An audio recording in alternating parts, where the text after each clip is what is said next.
Sarampión. En este video veremos 7 puntos que debes conocer sobre el sarampión. Número 1. ¿Qué es el sarampión? El sarampión es una enfermedad infecciosa, es viral porque es causada por el virus del sarampión y es muy contagiosa. Hablemos del virus del sarampión. Este es un virus ARN que pertenece al género Morbillivirus y a la familia Paramyxovirus. El único huésped del sarampión es el ser humano. Y el principal factor de riesgo para infectarse del sarampión es no vacunarse. La vacunación contra el sarampión en muchos países empieza a los 12 a 15 meses de edad. Es por eso que el sarampión tiene como principal grupo de riesgo a menores de 12 o 15 meses. Y también podremos encontrar a las embarazadas que tampoco están vacunadas. Entonces, en resumen, aquella persona que no esté vacunada y que no haya padecido la enfermedad antes puede infectarse, ya sea niño, adolescente o adulto. Y decimos que no haya padecido la enfermedad antes porque si un paciente ya ha tenido sarampión no va a volver a padecerlo. Y esto es debido porque el sarampión da una inmunidad de por vida. Punto número 2. ¿Cómo se transmite el sarampión? ¿Cómo se contagia? El sarampión se puede transmitir a través de gotas respiratorias, que bien puede ser por la tos o por estornudos. Y también puede ocurrir a través de pequeñas gotas aerosolizadas o aerosoles, que pueden permanecer en el aire hasta 2 horas después de que una persona con sarampión abandone el área. Entonces, sabiendo esto, debemos saber en cuánto tiempo una persona con sarampión debe estar en aislamiento, para que así no pueda transmitir el sarampión. Será desde 4 días antes hasta 4 días después de la aparición del exantema.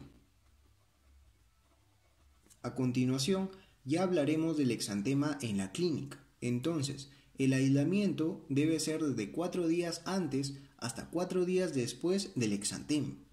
Punto número 3.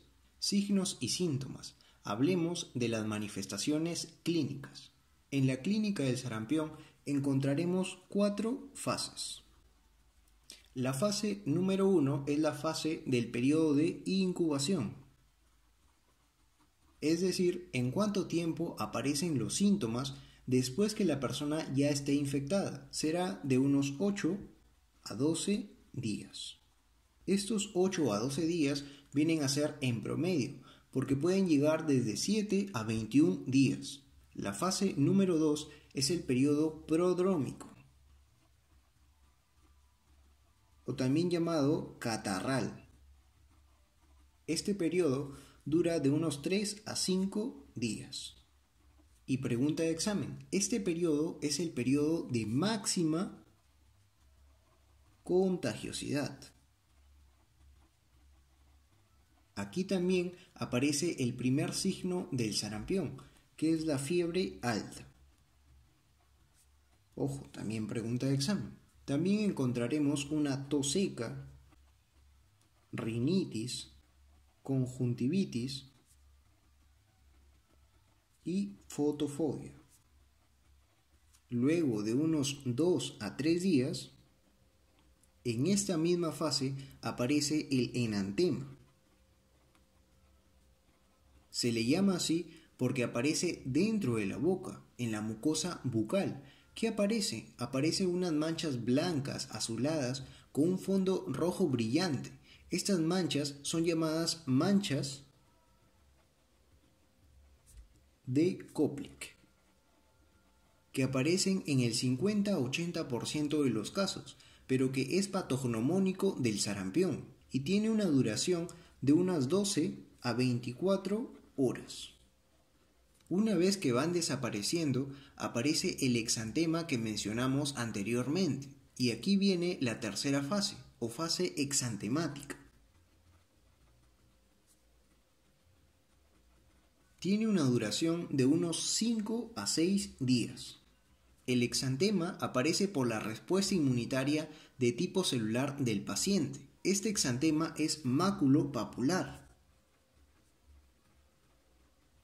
y avanza de forma descendente y centrífuga. ¿Qué quiere decir de forma descendente y centrífuga? Quiere decir que empieza en las partes laterales del cuello y detrás de las orejas, o como se le conoce, en la zona retroauricular. Y va descendiendo y distribuyéndose de forma centrífuga hacia el tronco y las extremidades.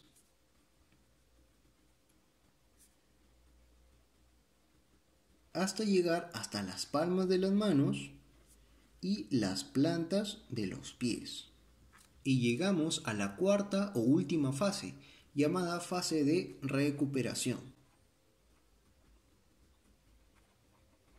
que se caracteriza por una descamación furfurácea. Y aquí puede persistir la tos hasta 1 o 2 semanas. Y pregunta de examen, ¿cuál es el último síntoma que puede persistir? La respuesta será la tos. Punto número 4. Complicaciones. Las personas que tienen más probabilidades de sufrir complicaciones por sarampión son los niños menores de 5 años. El otro grupo es el grupo de las mujeres embarazadas. Y número 3, personas con sistemas inmunológicos comprometidos o conocidos como inmunodeprimidos.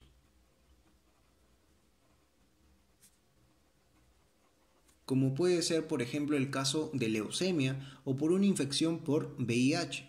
¿Cuáles son esas complicaciones? La complicación más frecuente es la sobreinfección bacteriana, que puede ocasionar una otitis media aguda y una bronconeumonía. En lactantes y niños pequeños con sarampión, el croup o laringotraqueitis, la misma traqueitis y la bronquiolitis son complicaciones frecuentes. Otras complicaciones con muy mal pronóstico son las neurológicas. La más frecuente es la meningoencefalitis.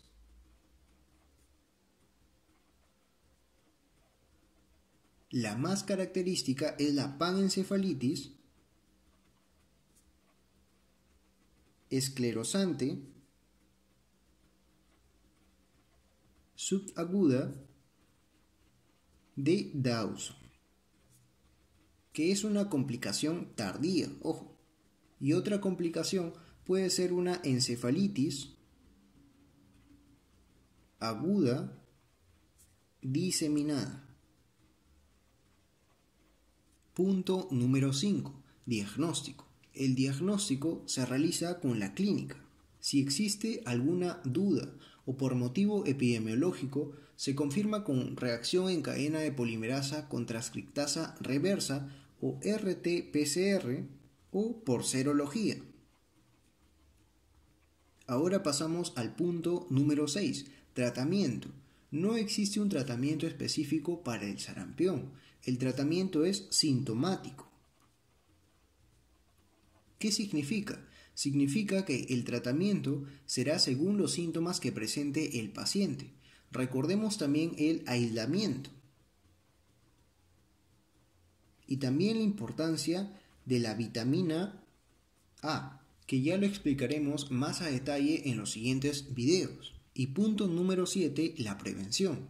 La mejor medida para prevenir el sarampión es la vacunación. La vacuna es la triple vírica